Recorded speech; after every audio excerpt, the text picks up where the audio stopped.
Okay, cool. I am Veloshni. I'm an intimacy coach based in South Africa, and some of my experiences on LinkedIn, and I think majority is LinkedIn, not so much on the other platforms like Instagram and Facebook, has been where people have just kind of misinterpreted or don't understand what an intimacy coach does, and reach out to me for some obscene kind of stuff, like wanting me to look at the pics of their penises to tell them whether they are the right size.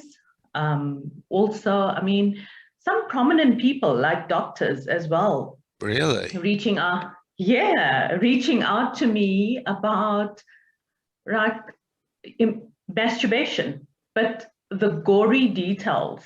And regardless of me asking them, to stop the inappropriate conversation, because I'm, I think I'm quite diplomatic and direct in trying to control this, but some of it does get out of hand where they don't know where to draw the line. Curious, are they propositioning you, or are they looking at you as like a sex coach and I have this sexual problem or sexual dysfunction and asking for you to potentially fix it? Yeah, so that's a very interesting question, Gregory, because I get both. My inbox gets, like, every week I get 3 to 5 emails detailed with the sad life that they've led, and their spouse has passed away, etc. They're left with kids and they're looking for a life partner. So I don't know why they see me as a target, but I've led to believe that I'm not the only one. Not at all. Exactly. So I think it's almost like fishing. You just putting your net out there, or you're just casting your line, and the one that bites, you get lucky with. Yeah. So yeah.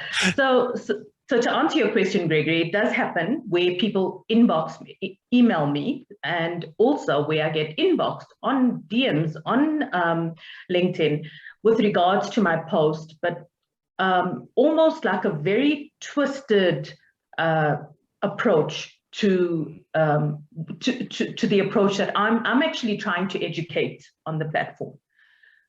It's being misinterpreted. Okay.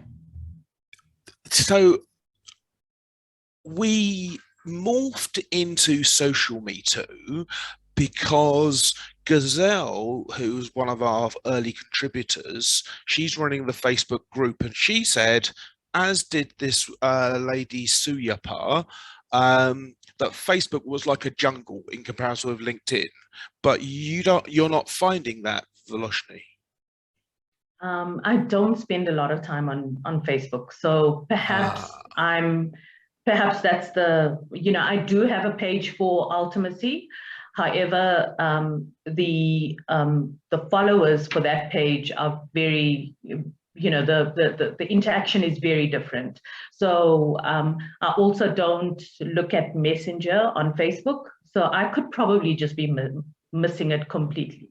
Okay, well, Suyapa gave this, so it was Suyapa, who's a life coach, who coached us into the SocialMeToo, and the story she told was that she opened it to make connections for one night, and she had over 400 applications, typically mostly male, and all this, I mean, you say, well, we use the word inappropriate, but crude sexual is, it's just, there's nowhere that's okay. And this is one of the things, so Gregory, I've been thinking about how this is morphing out.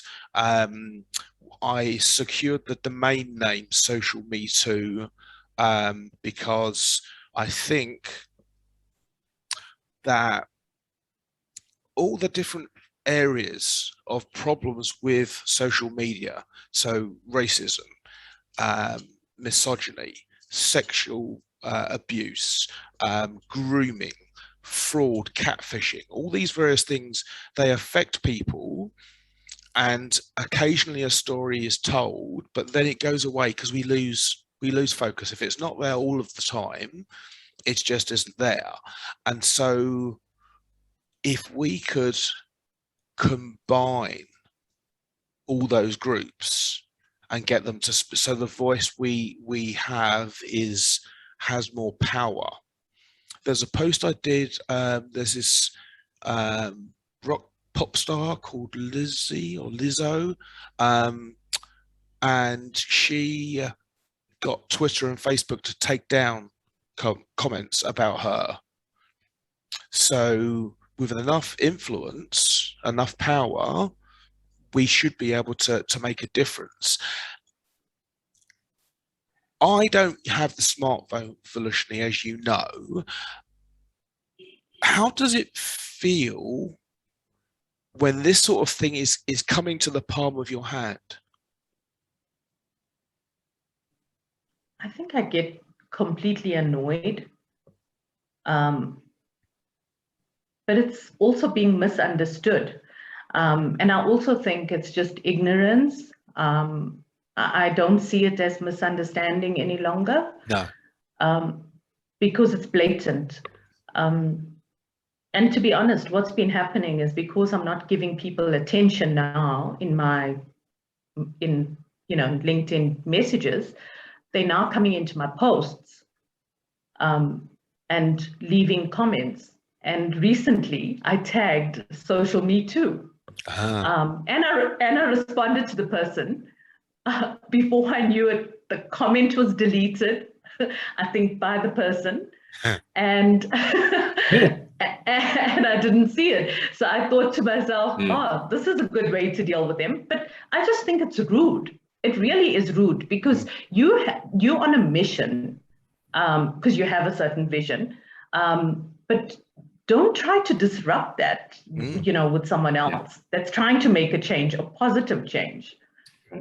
Right. So, and I've been thinking about this as well, and how technology has really played into this. It's, it's a blessing and a curse, right? It's a blessing in the way that allows us to really reach out and have a voice, and grow our businesses in kind of broad ways that we couldn't do before without spending maybe lots of money on advertising. It's also enabled, opportunities like transcontinental friendships, like meeting Jonathan and other folks as well. But the downside is, right, it's also enabled this anonymity and empowered people to do things they normally probably wouldn't do in person. So there's always been those men out there, right, that would make inappropriate, comments, or approach women and just they'll try and get on every woman they can at a bar or even at a store just to see if someone will say yes. But there's only a percentage of them that would do that because they fear rejection. Okay, so we got into this discussion. I don't know if you were there, Gregory. Oh no, it was the one you couldn't do with Mary Lynn and Asura.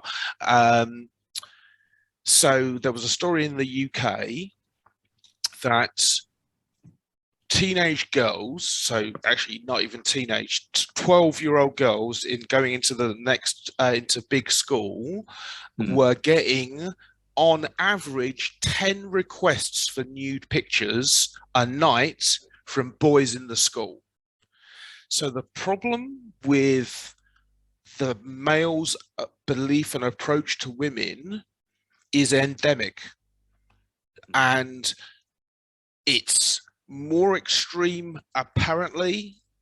So you look at Afghanistan falling to shit and you go, those poor women, what's going to happen to them?